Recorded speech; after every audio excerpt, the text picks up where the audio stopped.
friends, nice to meet you again. Hope you are always happy, healthy, long life, and always successful. This time we will discuss another world scientist. Enjoy watching.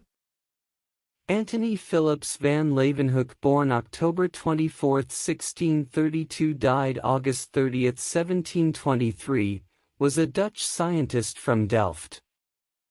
He is called the father of biology, and is considered the first microbiologist. He was born the son of a basket maker. He is best known for the development of the microscope and his contribution to the founding of microbiology. He was the first to observe and describe single-celled organisms. He came from a middle-class family and spent most of his life as a town clerk in a less important position.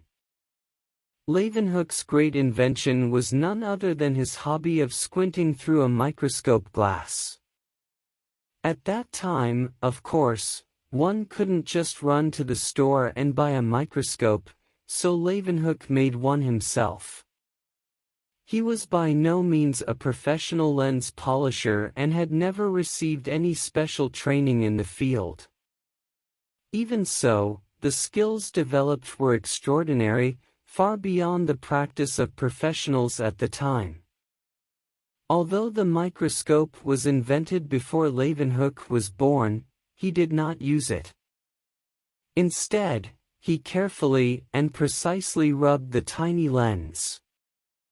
Leeuwenhoek was able to produce a microscope that has a power of observation that is much better than existing microscopes.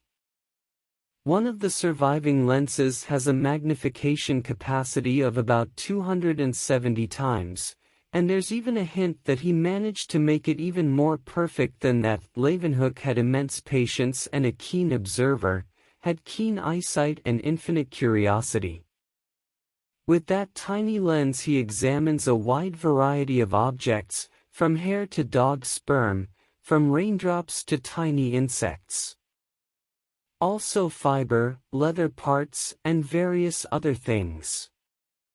He takes careful notes and makes detailed sketches of everything he observes. From 1673 onwards, Leeuwenhoek kept in touch with the Royal Society of England, a leading scientific institution at that time. Although he had no higher education background, only elementary school, and knew only one language, Dutch, he was elected a member of the scientific institution in 1680. He was also a member of the Academy of Sciences in Paris. Leeuwenhoek was married twice, had 6 children but no grandchildren. He was in good health, still able to work hard at the end of his life. Many famous personalities visited him, including the Russian Tsar, Peter the Great, and the Queen of England. He breathed his last in 1723, also in Delft, at the age of 90 years. Leeuwenhoek made many important discoveries.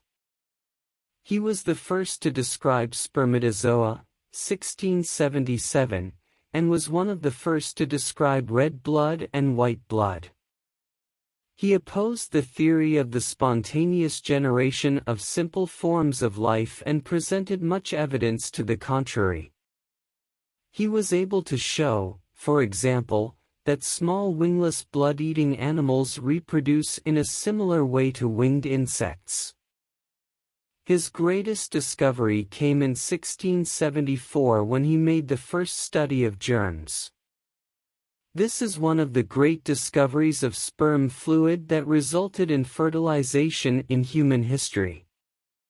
Within that tiny drop of water, Leeuwenhoek discovered a whole new world, a completely unexpected world, full of life. Even though he didn't realize it, this new world had a very important meaning for mankind.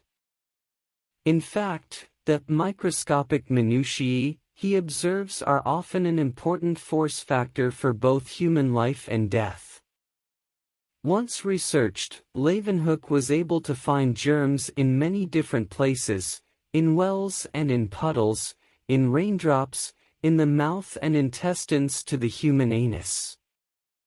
He described various forms of bacteria, as well as protozoa, and calculated their sizes. The use of Leeuwenhoek's great invention was not realized until Pasteur's arrival nearly 2 centuries later.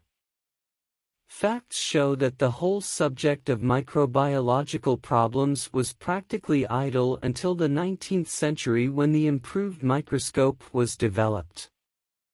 One might question that if Leeuwenhoek was never born into the world and his discoveries did not occur until the 19th century, it might make little difference to the progress of science. However, there is no denying that it was Leeuwenhoek who discovered the germ, and through him the world of science became aware of its presence. Leeuwenhoek is often regarded as the man who by good fortune happened to slip on an important scientific discovery.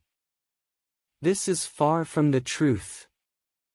The discovery of his microorganisms was a normal result of the careful manufacture of microscopes of incomparable quality with those of the time, and his patience and precision as a researcher. In other words, his invention was the result of a combination of skill and hard work, as opposed to and nothing to do with mere luck. The discovery of this germ is a rare scientific important discovery made by individuals. Leeuwenhoek really worked alone.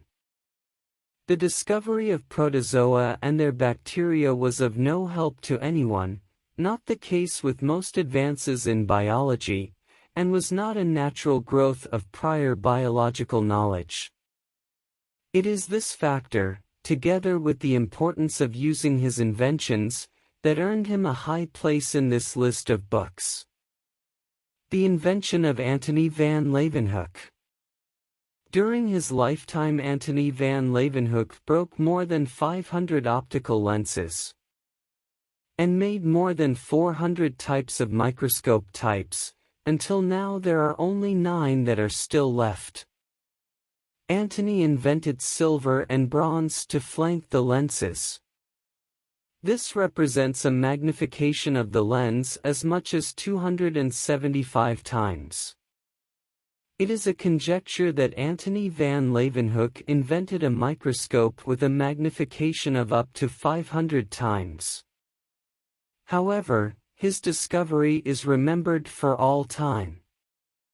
The discovery of Antony van Leeuwenhoek is the infusoria, protists in modern zoological classification, in 1674.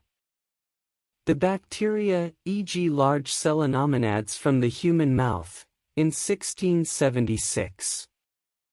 The spermatozoa in 1677. Van Leeuwenhoek had troubles with Dutch theologians about his practice.